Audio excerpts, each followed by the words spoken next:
Testing, testing, testing. I think that's working. Okay.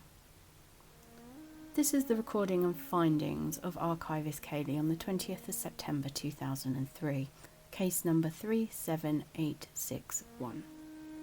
In accordance with the Lorekeepers Library Charter, I am an archivist and researcher and occasional insomniac.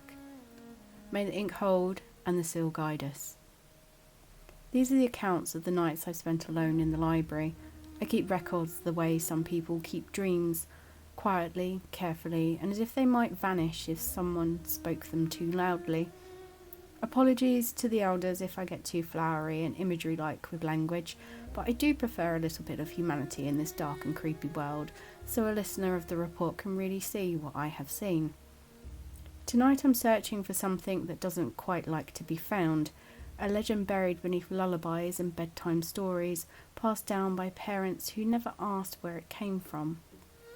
I've seen the name a dozen times, scribbled in margins and field notes in books in the halls, in Danish, Dutch, German and English.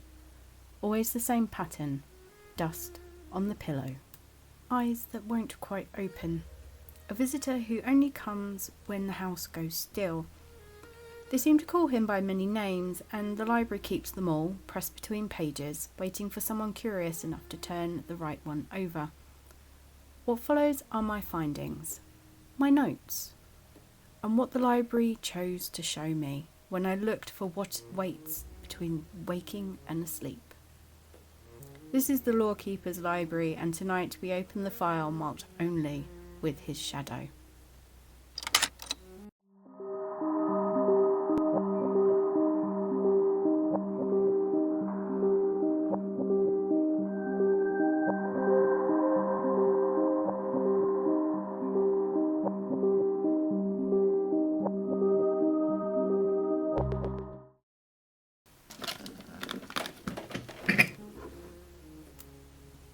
As I sit here looking at book number 1 with my cat purring on my lap, I'm going to start in Denmark. It's the oldest set of files that we have. In Denmark he's called Ole Lukøje, or Close Eye, who walks the rooftops with 2 umbrellas, one bright painted with dreams of the kind-hearted, one dark plain as soot. In the Netherlands he's Klaas Vaak, one who drifts through keyholes carrying a lantern filled with moonlight. In Norway, they call him John Blund, the soft-footed one who hums about stars that never fall. Wherever he goes, there's always sand, always eyes, and always the promise that morning will come, if you close them first. Folklore is a language of comfort, I've found, but comfort has its shadows. The library keeps a letter dated from 1792 from a Hamburg midwife. 2 children lost in their sleep. Mother says their eyes were gritted with fine dust, though the hearth was cold and no ash near. The house smelled of lavender and metal. She has thrown away their pillows. It's 1 page long, no reply, but someone has folded it carefully as if it mattered. You see, folklore exists because the truth is too sharp. A story softens it sometimes, and somewhere between comfort and horror, something learned to hide. The drawers in the lower stacks never stop where they should. Pull one too far and another opens on its own, and that's how I found it. A drawer with no label, its handle cold as if someone had just let go. 1 seal with red wax, 1 addressed to the keeper of names, 1 empty except for glittering dust. The first envelope held a diary page, 4th of June 1843. Woke to find a gentleman at the foot of the bed, asked whether I still dream in colour. He carries 2 parasols, 1 painted, 1 dark, recommended the darker for tidiness. I declined. He wrote my name on the glass. The handwriting repeats 20 years later in different ink. He visits only when the eyes burn from reading too long. Same hand, the same shape of letters. The same dust pressed into the fibres. The third envelope holds a torn page from Hans Christian's story Ole Lukøje. I hope I'm pronouncing that right. But the ending is missing. And Ole closed the eyes of the weary and took their sand for the... And there's nothing after that, just a tear and a faint shimmer of residue on the edge. Sometimes I wonder if the drawers in this place move because of drafts or because stories like to file themselves. I wouldn't be surprised in this place. It is kind of magical after all. I left the file overnight. When I came back, it had moved, proving my point once more. Only an inch, but towards the edge of a desk, as if someone had turned it to read. And there's a new note in the index today, typed, not handwritten, cross-reference, somnial fixation, Kent, 1957. I opened the folder. Inside, carbon copies of police reports, hospital transcripts and yellowed photographs. 5 patients, all with the same complaint. Dust in the eyes, inability to wake. One nurse, Alice Keating, said she heard a voice whisper, "You stayed up too late, child." She was 39, healthy, no connection to the others. Samples mislaid, that's the official phrase for gone. The folklore and the science line up like vertebrae, 18th century children. 19th, letters, 20th, patients. Each generation giving the thing a new name. The Watcher, hypernagogic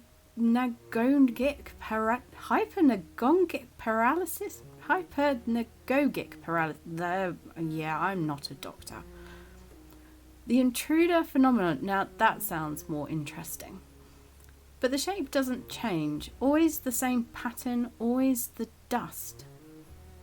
If you ever worked in an old building, you know how air moves when you stop talking and how silence rearranges itself. But it isn't the building that stops when I do, it's the footsteps. I don't look up. Archivists finish the page, even when the story starts reading them back.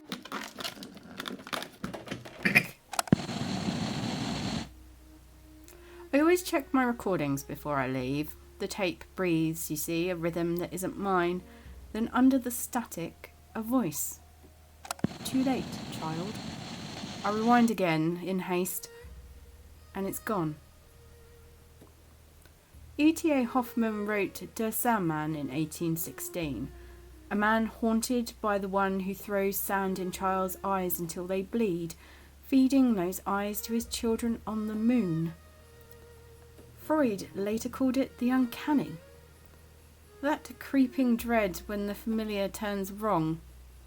When home feels like a strange set built for someone else's life. But sitting here in this humming light, it feels less like theory, but more like recognition. The counter reads 47 minutes, and I've only been speaking for 20. Something else has been recording. My voice repeats from the tape after I've just checked it and rewound it again. The house smelled of lavender and metal. Then another voice, not mine, not anyone I know. Keep reading. I came back at dawn and the lamps were still burning here in the library. Prints, though, have appeared in the dust. 2 circles overlapping. The same mark from the drawer seal. I reach to wipe one away and it moves beneath my fingers. Some say he's a man and some say he's a dream. I think he's what the night becomes when we forget the line between sleep and surrender. And that's why he has so many names. Ole Lukøje, Klaas Vaak, John Bloom, each one a translation for silence. I decide to test a theory, based on some of the research I found here in the library. I go in front of the mirror in my quarters, and the reflection blinks first, and the dust settles on him Words bloom in the fog. Close your eyes before I do it for you. I think I might be dreaming.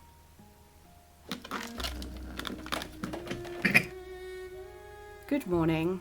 After last night's weird happenings in front of the mirror, I thought I'd start recording again.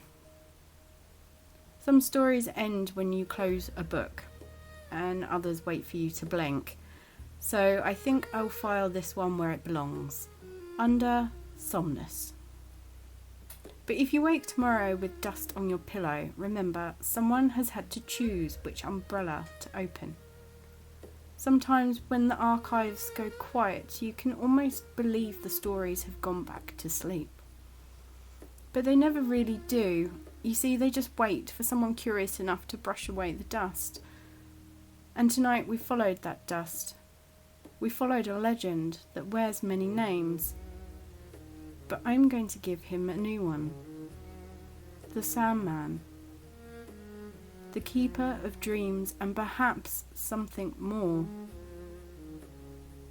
Maybe he's only a story told by parents, and maybe he's something older, something that still listens when the house goes still. Either way, if you wake tomorrow and find dust on your pillow, don't be too quick to wipe it away. Some stories like to be remembered. I will now file this file down with the rest of the names, and hopefully replace the name on the drawer, more than just a seal that will be left there now. He will be named the Sandman. You've been listening to the Lorekeepers Library. I'm Kayleigh, and if you joined tonight's tale, I've tried to do something different to see if you would enjoy that. Leave the light on for us and help us grow this channel by subscribing and sharing the story. You see, this is where the shelves always open a little further and we find new tales when you help us build the channel. Until next time, Lorekeepers, keep your lamps burning low and your doors half open and your mind wide enough for wonder. And as we said, may the ink hold and may the seal guide us. And may the sand stay where it belongs as we explore the world with wonder.